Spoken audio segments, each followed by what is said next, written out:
Now, as we move forward, I want to talk about the different kinds of self-talk. So we're going to talk about understanding your self-talk.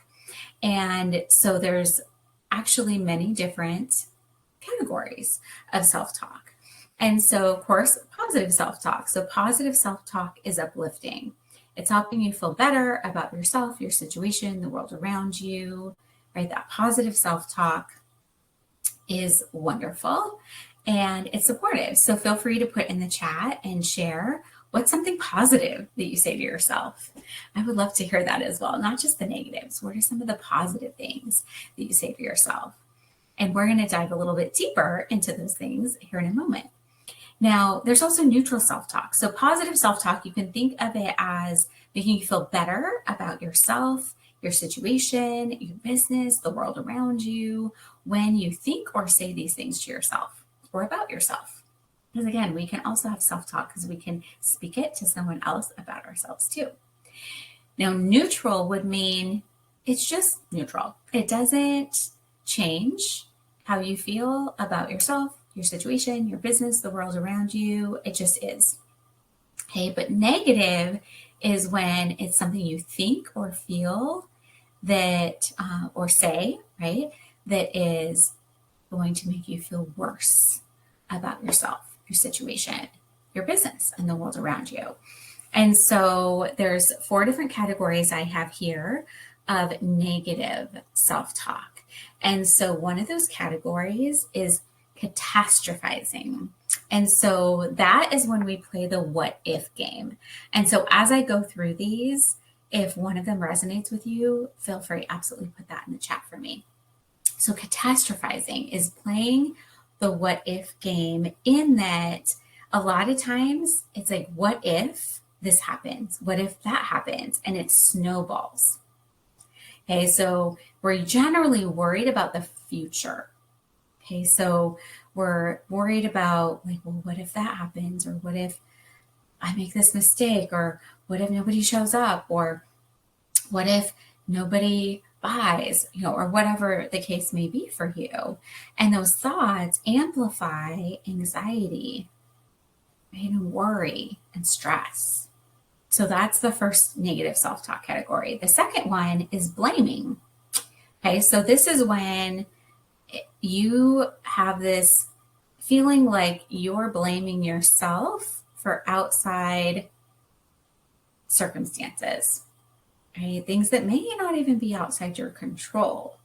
Okay, you're giving away your power, for example, because you're blaming yourself for something going wrong or for something that's happening with someone else sometimes, right? So we blame ourselves for all sorts of different kinds of things, but it's a trap because we aren't empowering ourselves on what we can do. A lot of times we're blaming ourselves, but we're blaming ourselves for things that we can't do anything about because it's not under our control. So we're focusing a lot of times in negative self-talk on what we can't do versus what we can do, right? Or we're blaming ourselves because we're saying, well, I'm just horrible at this. And you're saying it as if it can't be changed. So then you're blaming yourself and taking away your power because you do actually have control over learning how to do that or delegating that or getting better at that, right? So you're telling yourself that it's not going to change too. So that's another part of blaming.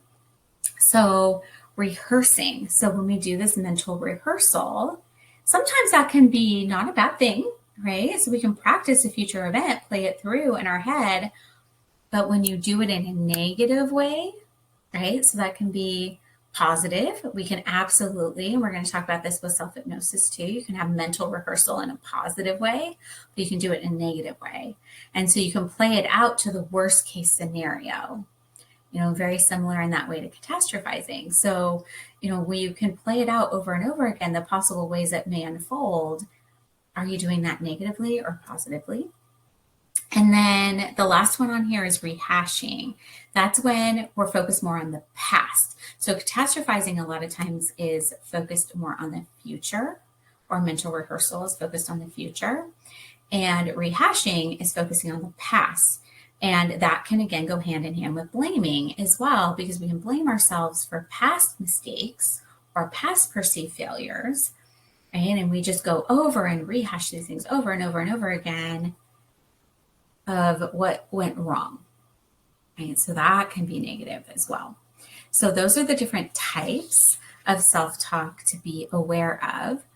And so now that I've walked you through what the different types of self-talk are, you probably have had some ideas pop up in your mind of some things that you recognize in yourself for your self-talk. So I want you to keep those categories in mind of things that have to do with the future, worries about the future, rehashing the past, blaming yourself.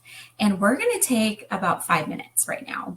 And we're going to write down negative self-talk statements, because our first step with this is being aware of what that negative self-talk is. But we're going to take it a step further. So as you're journaling this, and you can do this now, if you have the opportunity to do this right now, you can also continue this after. This is such a great exercise. It's a self-compassion exercise, because that's the first way that we're going to shift our self-talk. And so I'm going to go through the steps on how to do this. So we're going to take some time. We're going to write down our negative self-talk statements. So you can pick a few, or you can write down as many as you like. And then I want you to look at those and see what it feels like for you to have them written. Because a lot of times they're just here. They're ruminating, right? Just in our minds. And so see what it's like to write them. And then I would like you to also say them out loud as you are writing them down. Okay, so say them out loud. How does that sound? How does that look? How does that feel? And then here's an exercise that I do with my clients. When you identify those for yourself, would you say those to someone else? Like I said earlier in the story about the exercise with turning the lights off and saying your negative self-talk, would you ever say those things to someone else? The answer is usually no. You wouldn't say that to me. You wouldn't say that to someone you cared about. Okay? But if someone else were to say them to you about themselves, what would you say in response? So let's use that example from earlier of I'm horrible at marketing my business. I was just like, oh my gosh, I'm just so horrible at marketing my business. I'm just awful. I absolutely cannot market my business well. What would you say? Right? What would you say back? What would that look like? It could be something like, you know what? You can learn how to market your business. There's so many resources here in We Meet Wednesdays available for you of people who can teach you how to market your business or who could help market your business for you. Right? So you would give them more supportive, compassionate statements. So whatever that is for you in your own words, I want you to write those then to yourself, right? Write those in the first person. So if your statement at the beginning was, I'm horrible at marketing my business, then what can you say to yourself in response when that comes up for you? And that's what we're going to finish off these 5 minutes with. So pick a statement, right? So pick a statement and then we're going to reframe it. And we're going to reframe that to a compassionate statement, which is, I can learn how to market my business. I can figure out how to market my business. I can find other people who know how to market my business who can help me. And so you can respond to yourself with that.